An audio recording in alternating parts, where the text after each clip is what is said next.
Let's go!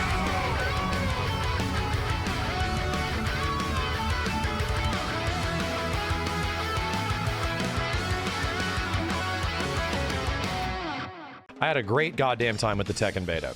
I really did. It ultimately made me realize why, like, how much fun Tekken is at a game is as a game when you just invest a bit of time into it and like a few straight days, and it's like, man, I just immediately feel myself getting better and all of these things, and it's just so much friggin' fun. And Tekken 8 is a lot of fun. It does, at the end of a few days, and this is the most we've actually played of Tekken 8, you know, consistently, because I've only played it like for like little hand bits of time in the past, right? I feel like I still feel the roots of Tekken 7 by like a lot. Some people on the surface level will immediately go, oh, it's just Tekken 7, it looks like Tekken 7. You know what? No. But this game definitely uses Tekken 7 as like a primer with a lot of weird nuances in between that make it, you know, feel a bit different. So I really enjoyed my time. It also could be that I chose like a hard character. Lars is not a specifically easy character to just immediately pick up or anything like that. And I feel that that was a good choice because I felt like a natural evolution with all of this stuff growing as we were playing. So here's the best thing I can say about the Tekken beta. All I wanted at the end of the Tekken 8 beta was more time to play the Tekken 8 beta. Luckily, we're getting that. Luckily, we're actually getting more time to play Tekken 8 literally this weekend. So there's going to be the Crossplay beta is coming up very soon. My overall impressions of the game is that it left me in a very similar feeling that I had playing Tekken 7, where it's like, oh god, now it's just Tekken 7, but like even faster. And it feels a lot like T7 when you're playing it, but if you actually go back and look at Tekken 7, oh buddy, oh man, no, this game is moving at a blistering speed, which is fun. I actually don't mind that. I think it's very aggressive and it's very crazy right now, and obviously a lot of balancing stuff is going to get figured out because it's hella busted, and even we're going to look at some tweets from Harada to go over that. But I really enjoyed my time, so it was fun figuring stuff out. It genuinely was. However, let's talk about the netcode. And you know what I'll say? The majority of the matches I had did run pretty decently. Fairly decently. If the region parameter settings were correct, I was getting people in Asia, in Japan, in some in Korea, I think. I was getting people in the UK, and I was getting people in the US. Funny enough, I ended up getting more people, I think, outside of US regions than in US regions for some reason. I really don't understand. And I accepted all Wi-Fi users. I tried to get absolutely everything, you know? I think my conclusion at the end of this all is that it feels like a bit better of Tekken 7 netcode. People have to be reminded that Tekken 7's netcode is not the same as it was when it first came out. It runs substantially better than when it first came out. It had a huge update like halfway through the game's life cycle as well. So while this game is obviously featuring rollback in some way, it doesn't seem to be aiding at the benefit of rollback netcode the same way it does for other fighting games. And the reason you know this is because the whole point of rollback netcode is that it's supposed to kick in when shit is not great. It's supposed to kick in when there's too much distance or there's unstable connections and sort of fill in the gaps in those moments, albeit at the best it possibly can do. And there were very clearly things that Tekken did not like, that Tekken 8's netcode did not like. And it was like Wi-Fi, it was anything that didn't result in a pristine, constant pinged connection with, you know, no packet loss and anything like that, which is for a lot of people in the US not a reality. A lot of people in the world not a reality. Most people in large areas of like Asia and Japan and China, I think a lot of their infrastructure is some of the best on the planet, pretty much for how large scale they are. Their internet infrastructure is just no shit decades ahead of where we are at. So I'm not surprised that it runs good there, because in most of those regions, it does run really well online for the majority of people. But there are too many weird situations and moments where I wasn't getting hitching. I was running into a lot of input delay.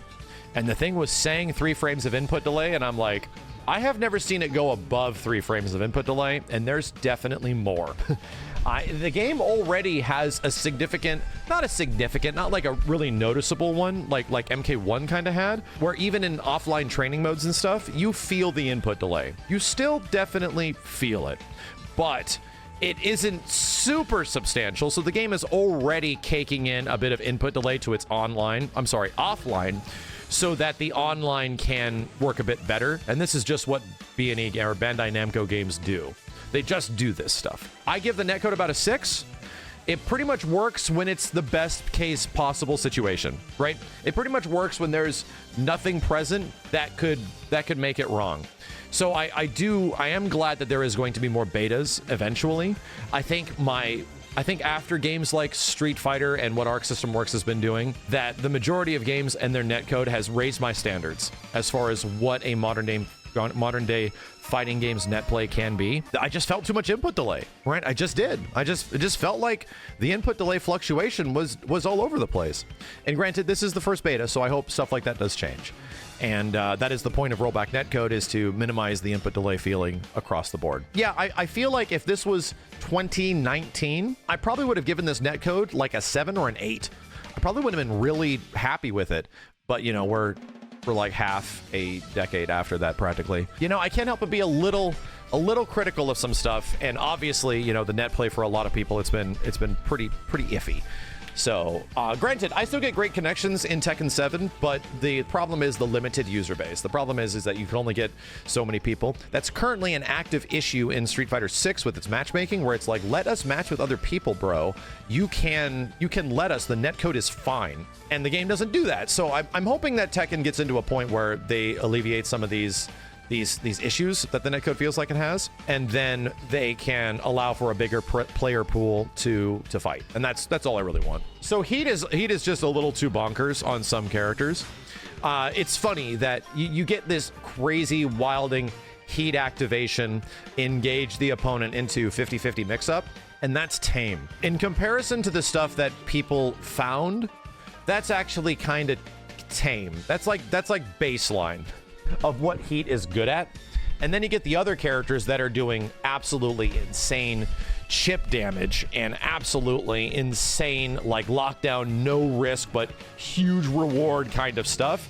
And not every single character gets access to that stuff, right? Some do, and some other characters are clearly insanely good when they are just in Heat mode and they don't even use their Heat moves.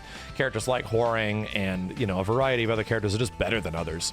So I'm not too worried about the balance of all of this stuff so far, because clearly, and for anybody that doesn't know, Tekken 8's not coming out anytime soon. I don't think it's a year away, but I think it's under a year away. So they still have quite a bit of time to do all this refinement, as well as make adjustments to their current roster and the roster we're going to see eventually over the next several months. Yeah, there's like at least 9 months of this game in the oven, which is, you know, I really want to play more. I'm very much looking forward to it, but it's absolutely a 2024 game, and hopefully it's before summer of 2024.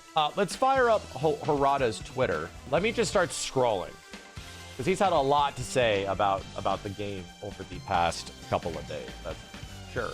Okay, so here's the first one. Here's the first one I remember seeing. So Harada says, this was only a network battle and matching test, so the game system is still in a quote-unquote bare-bones state. And he might actually be right about that. Like, what they are currently showing off quote-unquote balance-wise might be like 3+ months old. That definitely can be true. We appreciate the many positive reviews. However, we also understand that there are many things that need to be improved, such as combos that are too long, chip damage and pressure, overly flashy, multi-layered effects that make it difficult to grasp one state. Here's my take on that. I love big, flashy bullshit in fighting games. I agree. I completely agree. It took me like a full day and a half to look past the absolute wild flashy shit, because it was actually covering up some characters' attacks a little too much. And it wasn't like, oh, I'm getting hit by something and then it shows up. Like, no. While characters are still doing things, there are these absolutely insane effects that make it hard to see what the hell is going on, much less the poor bitrate of YouTube or Twitch videos, you know? He says there will be many changes by launch, including the Heat system. And this all makes sense. I hope I mean, you know, I hope they don't tone things down too much, but clearly, like, yeah, some characters activate Heat right at the start and then are very hard to stop. Like the integral Heat buff outside of just the special moves that take away the chunks is crazy stupid good. and those things alone will allow that character to take off like 75% of your goddamn health before they even, you know, need to worry about activating their heat bullshit, much less their rage drive or anything like that, or their rage meter. So, yeah, clearly it needs some balancing. Clearly it needs some balancing. However, I had some of the most fun in this game fighting Jin. I felt Jin's heat was relatively like balanced. I fought other Lars, and I had a great time fighting other Lars players. I don't think I fought enough of, you know, enough of too many of the other characters because I ran into like one Leroy, but there was clearly some stuff like on Paul seemed really good. On Huaring seemed obviously super abusable. There's some balancing to be sure. And why the hell was Kazuya as fucking busted as he was? That was even without heat, you know? So let's go back a couple. There is a lot of feedback that the time restraints on those being done are too long. And I feel myself they are longer than expected. So just saying that combos are too long. And here's where I actually disagree. I feel like if you're using heat and you're cashing out your heat gauge for what is essentially a like 80 to 100 damage combo, depending on the character, that includes the wall or something like that, I didn't feel like that was really unrealistic, right? I don't think that, I personally don't feel that that's like a trade-off. You are cashing out all of your heat for the functionality of it just to do combo extensions. For a lot of people, combo damage was kind of low. I think for the majority of people that were playing the game instead of like absolute highest level pros, no, man, it took a long time to figure out what combos actually do damage because there's so much combo variety now. It feels like combos were shortened until you found the things that makes combos not shorter and actually makes them just plenty as long. You get these multiple wall resplats and stuff, and you get things that act very similar to screws where you're able to get that extra bounce. So don't worry, man, like there was definitely more stuff in there. It wasn't immediately obvious what was optimal. And even towards the end of it, even the highest level of players weren't doing things that were like, you know, one touch 50% of your life with the wall. That was still not really happening. It will happen. Trust me, it will definitely happen. And people are definitely going to be figuring out some crazy stuff. So I honestly hope that this doesn't completely go away. Clearly, heat stuff needs to be touched up. But, you know, I'm feeling like if you're expending all of your heat gauge to get a wall combo, and your result is obviously a really good, like 60 to 65%, I think that's worth it, you know? I feel like that's worth it. So yeah, stating it again that the functionality is bare bones and the game's in a bare bones state. Damage, overly long combos, chip damage, heavily tuned. Obviously that, yeah, for sure, dude. Like, seeing Asuka just hit you with a mid over and over and over again, that's plus and you can't do anything about it, that's stupid. And the game system in general will undergo various changes before release. Thanks for your feedback. I found myself playing honestly with people, and how stupid that is.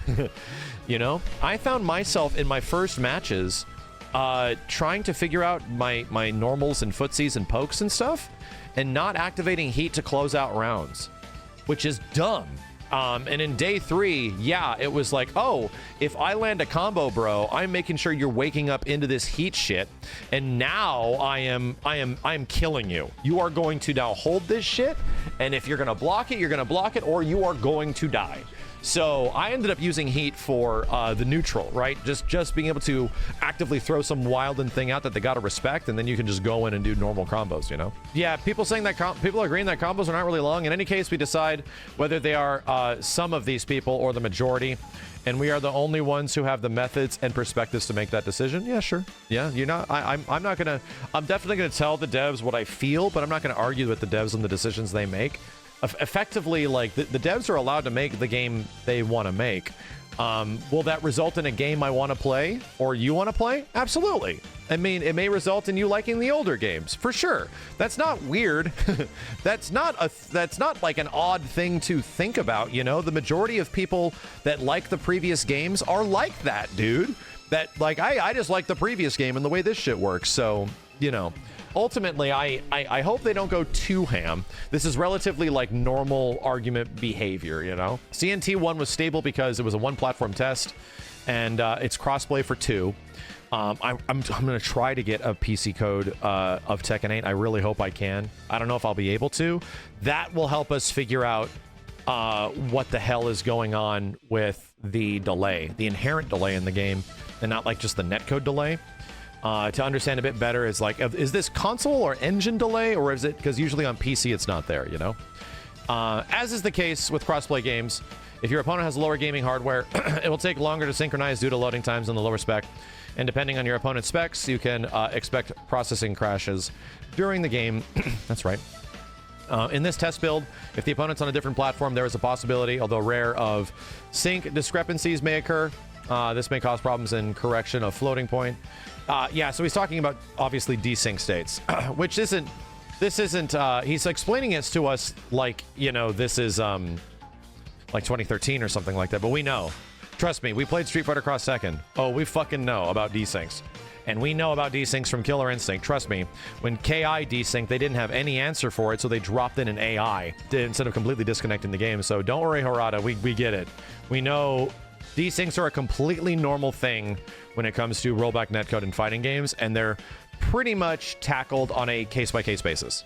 CNT1 was very stable because it was one platform. From the next play, we want to observe as many examples of problems as possible, so please test without canceling the matching whenever possible. Oh, this is like, hey, you bitches, stop sitting in training mode the whole time. Hey, you bitches. I wouldn't be surprised if they take that out, because that was definitely like that. I would almost finish my combo and some guy interrupts me. I'm like, you piece of shit. Whoever you piece of shit. I don't know who you are, but I hope you fucking die. I think if they are serious about this, that you need to force people to fight this shit. It's a beta. All right, just do it.